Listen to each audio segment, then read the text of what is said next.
Bonjour à toutes et à tous, bienvenue à la deuxième séance de Prépa Bac 2024 en ligne. Cette deuxième séance concerne l'introduction d'une dissertation littéraire. Pour bien réussir l'introduction d'une dissertation littéraire, il faut tenir compte de deux aspects. Il s'agit de la forme et le fond. En ce qui concerne la forme, il faut retenir que l'introduction d'une dissertation littéraire se rédige en un seul paragraphe. Ça veut dire quoi? Si vous n'avez pas encore fini de copier l'introduction, vous ne revenez pas à la ligne ou bien vous ne sautez pas des lignes.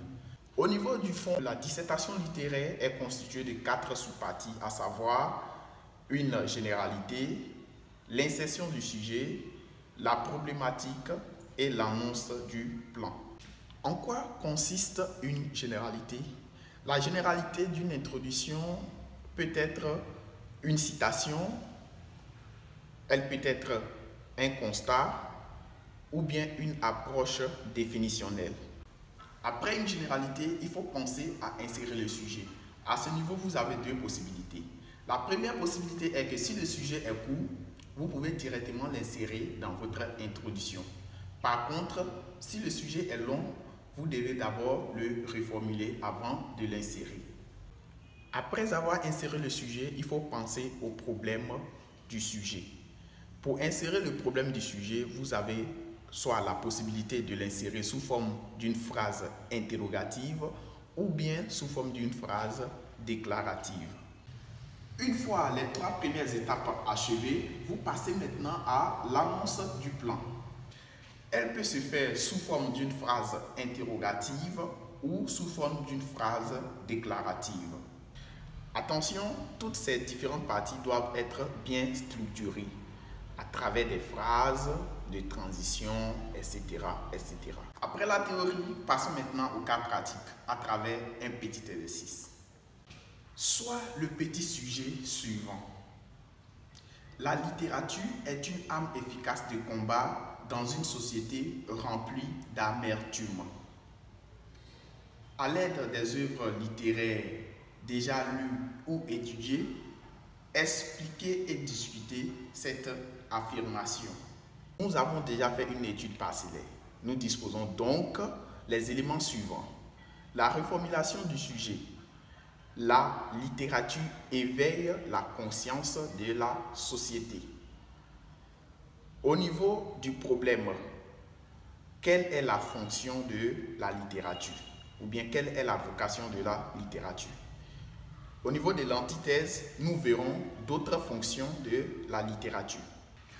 Nous allons commencer notre introduction à travers tous ces éléments. Nous disons ceci. Joindre l'utile à l'agréable a sans doute été l'une des vocations de la littérature, ensemble des productions écrites d'une société ou d'un peuple à une époque donnée. Vous voyez déjà la généralité. Pour insérer le sujet, nous utiliserons une phrase pour bien lier la généralité du sujet. Nous dirons, c'est dans l'optique de préciser la fonction originelle de la littérature qu'un critique affirme que la littérature éveille la conscience de la société. Après avoir inséré le sujet, nous passons maintenant au problème. Nous pouvons par exemple dire, une telle affirmation pose le problème suivant. Quelle est la fonction de la littérature? Passons maintenant à l'annonce du plan. Cette fois-ci, nous la ferons sous forme d'une phrase interrogative. Nous pouvons par exemple dire « En quoi la littérature éveille la conscience de la société? Cependant, n'a-t-elle pas d'autre vocation ?» Voici un petit récapitulatif. Joindre l'utile à l'agréable a sans doute été l'une des vocations de la littérature, ensemble des productions écrites d'un peuple ou d'une société à une époque donnée. C'est dans l'optique de préciser la fonction originelle de la littérature qu'un critique affirme que la littérature éveille la conscience de la société. Une telle affirmation pose le problème suivant. Quelle est donc la vocation de la littérature? En quoi la littérature éveille la conscience de la société?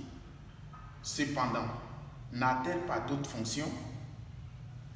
Nous venons de terminer la séance sur l'introduction d'une dissertation littéraire. Je vous recommande le document intitulé « Dissertation littéraire en 1 minute » fait par moi-même au prix de 2000 francs. Vous avez la possibilité donc de suivre Prépa Bac en ligne sur WhatsApp à 10 000 francs toute l'année scolaire. Merci de partager la vidéo et n'oubliez pas de vous abonner à notre page YouTube intitulée Sadia TV et page Facebook Dr Sadia. Merci et à très bientôt.